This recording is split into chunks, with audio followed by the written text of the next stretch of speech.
Hello everyone, good evening. It's me, Coach Claudio. And for tonight video is gagawa po ako ng tutorial kung saan po natin makikita yung ating shop link na pwede nating i-forward o ipasa sa ating mga kaibigan o i-post natin sa ating social media account. Okay, follow nyo lang po ang video na to. Una, maglagin po kayo sa Seacrest, okay? Sa inyong dashboard. So click nyo lang po itong tatlong bars, especially sa mga bago po, no, follow nyo po itong video na to and then click login.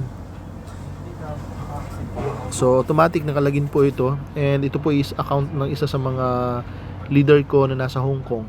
Okay, so punta po kayo sa tatlong bars sa left side, sa upper left side, and then scroll up, and then makikita nyo po dito ay shop link. Okay, shop link, click nyo lang po yan. Di ba, pupunta po kayo dito siya yung shop link, no? Dalawa po yan, yung standard retail and standard retail with members price. So different yung difference po ng price and members price, makikita nyo po yan.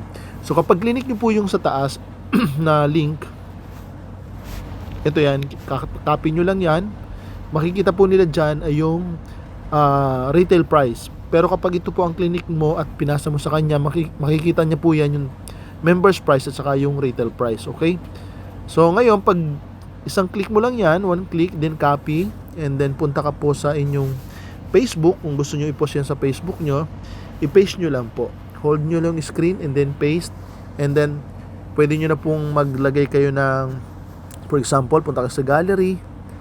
Okay, for example, ito si skin.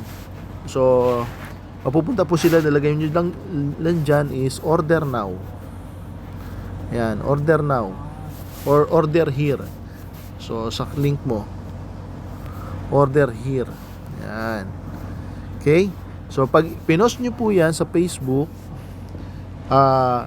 nakapost na po yan doon. Once na clinic nila yung link na nakapost sa social media account mo sa Facebook, pag clinic po nila yan, mapunta sila sa inyong shop site. Ayan, Genevieve Upanos shop site.